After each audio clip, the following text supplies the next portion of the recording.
One of them did not survive. Look at these faces. Beautiful. A project of love.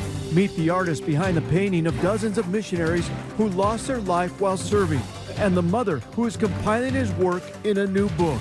One of the most honoring, healing projects I've ever been involved in. KSL News at 10 starts now. Tonight, emotions running high as friends gather in Sandy to mourn the loss of a 16-year-old student at Jordan High School. Thanks for joining us on this Sunday night. That teenager is Keon Hamilton. Yes, he was stabbed to death in a parking lot on Friday night. News specialist Shelby Lofton joins us live from that candlelight vigil for him. Shelby, a shocking and difficult time for many. Dan and Debbie, it was incredibly emotional out here tonight. Very tough night for a lot of the people out here, but also a healing one. It's the first time that the Jordan High School family, where Hamilton went to school, was able to be together. His entire baseball team was out here tonight, and I was told that that sport was his passion. Unfortunately, he passed away Friday night. Police say he was stabbed in that Mountain America Expo Center parking lot, which is just across the street from the high school here.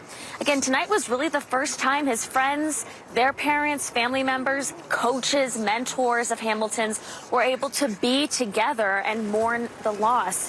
Hundreds of people filled the parking lot tonight. Most of them were crying. They told us, you send your child off to a Friday night football game and expect them to come home. But this did not happen for Hamilton's family. Police said they got a report about a fight happening in the corner of the Expo Center parking lot around 9 Friday night. When officers got there, they performed life-saving measures on Hamilton, but he succumbed to his injuries. And his sudden death is so raw for this community. Tonight, everyone gathered in a circle with Hamilton's family at the center. They held each other as people sobbed and shared stories about this young man. His teammates spent all summer practicing baseball with him, and his coaches remembered how well he took instruction and their advice.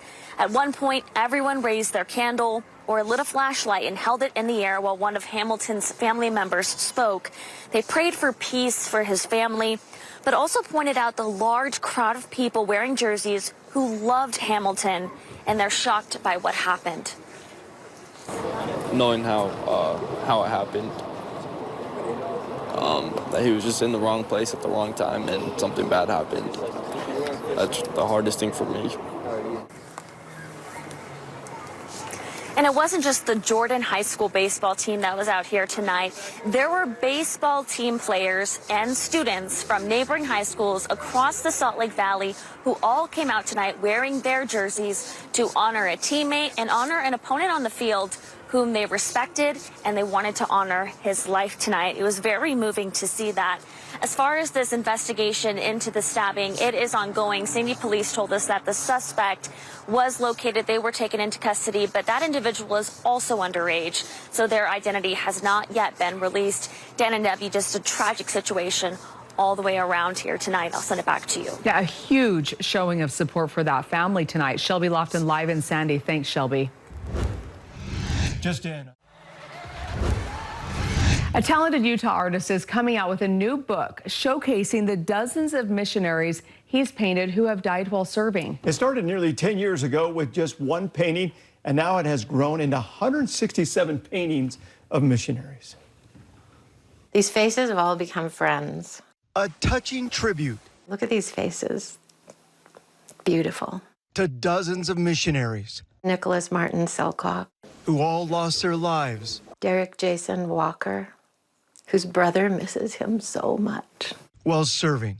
Jasmine June Jepson. All compiled together by Heather Burton, whose own missionary son This is Josh. lost his life in a car accident July 22nd, 2013. while serving in Guatemala. Not a day goes by that we don't miss him. But what brought the Burton family great comfort was this portrait, painted by J.R. Johansson, who has been working tirelessly in his backyard studio painting missionaries and others Logan William Child.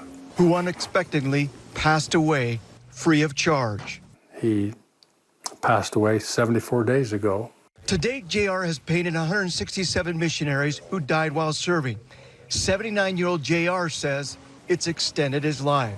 I literally consider a life-saving thing for me. I was supposed to have died years ago, and I'm feeling better now than I was 10 years ago. I don't want to stop painting because if I do, I'm afraid I might not last very long. To showcase his work, Heather is acting as JR's editor, compiling all 167 portraits and getting from each family a biography of their loved one. One of the most honoring, healing projects I've ever been involved in. A project that's bringing comfort to hundreds of family members. I miss that. I miss the smile. So to be able to see it in the portrait is, it's warmth. Yeah. It's like being in his presence for a little while. What a great project. The book called These Angels Among Us is expected to hit the shelves in the fall. It'll be available on Amazon. Just this year, JR has done 38 portraits, which include missionaries and others who have lost their lives. All right, let's check in with... Tamara, thanks. In other news today, family, friends, and strangers really gathered in Sandy to mourn the loss of a 16-year-old student at Jordan High School. Kyan Hamilton was stabbed and killed in the Mountain America Expo Center parking lot Friday night. Last night, hundreds of family and friends celebrated his life. One of them was his baseball coach, who said he was a selfless player on and off the field. Give you the shirt off his back and give you his glove or cleats if you didn't have them. So we're going to miss him. Police are still investigating the stabbing and what happened there. We're told that a suspect, also a teenager, was taken into custody. A mother and daughter drowned while paddle boarding at